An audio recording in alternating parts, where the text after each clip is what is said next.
આજે આપણે ભાવનગર સિટીની અંદર હનુમાનનગરમાં આવ્યા છીએ. તો ચાલો આપણે આ બેનની કહાની સાંભળીએ અને તેની મદદ પૂરી કરીએ. તો બેન, તમારું નામ શું છે? ઉષાબેન. ઉષાબેન છે. તમારા પરિવારમાં કોણ કોણ છે? 5 છે. 2 બા દીકરી છે ને, મમ્મી ને 4 ભાઈ. 5-6 ભાઈ. તમારા પપ્પા ગુજરી ગયા. નાના હતા એટલે ત્યાંથી પપ્પા ગુજરી ગયા. તમે જોયા કે જોયા જ નથી તમારા? તમે જોયા છે આટલા હતા નાથી પપ્પા. તમે અત્યારે રોજગારમાં તમે શું કરો? કામનું કે ને એકા બીજી તો વ્યા છે. નકર ઘરે ભાડે હતા લગી રહેતી વર્ષ દીધા પણ ભાડે ન પગે સોળીને દાખલ કરીને પછી મમ્મી ભૂલી ગયા. ત્યાં પડી ગયું ને ત્યાં મમ્મી ઘરે આવ્યા ને તોય આવું છે. તમારી ઘરે હતા અત્યારે મમ્મીની ઘરે આવ્યા એવું છે ને? મમ્મી ઘરે આવ્યા ને તોય આવું જો મકોડા ને રાત નીકળ્યા વરસાદ આવે ને પાણી મકોડા ને એવું બધું આવે છે. વરસાદ આવે તો પાણી બી આવે છે. રહેવાની સુવિધામાં તકલીફ પડે છે. કોઈ દી મરી ગયા 5 વર્ષ થયા પણ કોઈ દી હાવું હામું નથી જોયું. એકલા બે મારી રહીને ખાલી. તમારા સાસુએ કોઈ મદદ કરીને એવું છે?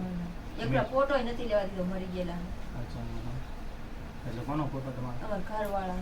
તમારા ઘરવાળા બી ઓફ થઈ ગયેલા છે એવું છે? 5 વર્ષ થયા. એને તમારા ઘરવાળા ઓફ થઈ ગયા એટલે તમે અહીંયા તમારી સાસુની ઘરે ત્યાં તમારા મમ્મી પાસે આવી ગયા? વર્ષથી ભાડે રહેતી હતી પછી સોળી દાખલ કરીને પછી આવી ઘર પડવી ગયું ના ભાડે રહેતા હતા ને પડવા આવે તાકે બેન ખાલી કરી દે સોળી કાંઈ થાય તો એમ. અહીંયાથી તમે તમારા મમ્મી અત્યારે કામ પર ગયા સી રાંડે મમ્મી પપ્પા નથી તમારા મમ્મી બે જ કામ ઉપર તમારા મમ્મી ગયેલા છે. અત્યારે તમે અહીંયા છો. તમારા બીજા ભાઈઓ કેટલા? એક જ ભાઈ છે. ભાઈ નાનો છે. એ નાનો એવો છે. તો રોજગાર માટે તમારા મમ્મી એક જ છે. એને બી કામ મળે તો જાય ઘરે તો કામ ના મળે તો તમારે રોજગાર બી નહીં થતો તો કાંઈ નહીં એમને બેઠા રહે.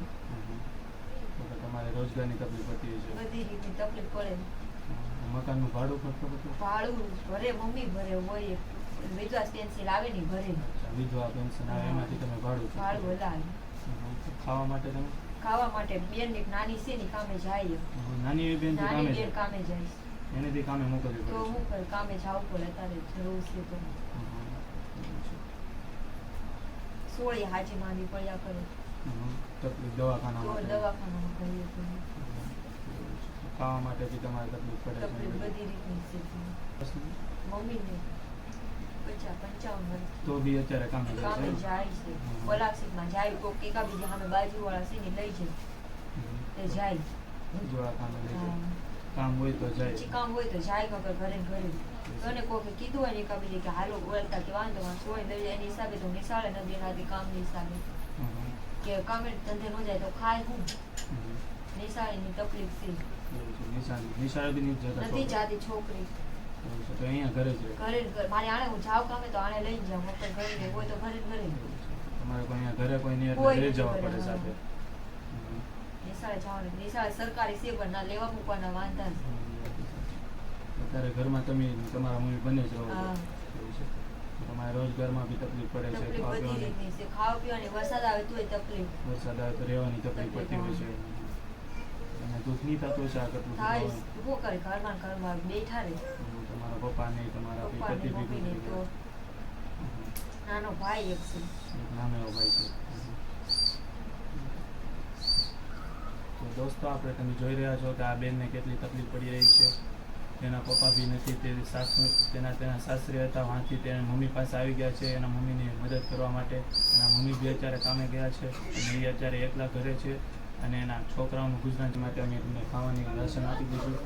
તમારે જેથી તમે જે ખાવાની તકલીફ પડતી હોય છે તે તમારે કોઈ એમાં કંઈ એના પૈસા બચી રહે અને તમે જે દવાખાને કહી રહ્યા છો કે દવાખાનાના પૈસા નથી તો એ બધા પૈસા તમે દવાખાને જઈ યોગ્ય સારવાર કરાવજો. તમારે કઈ બી મદદની જરૂર હોય તો અમારો કોન્ટેક્ટ કરજો.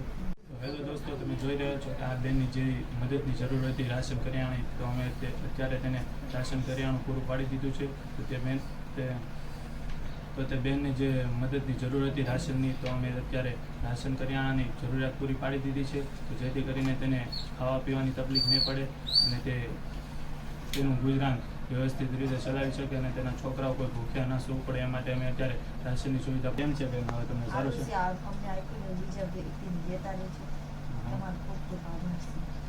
મદદ કરતા રહેજો.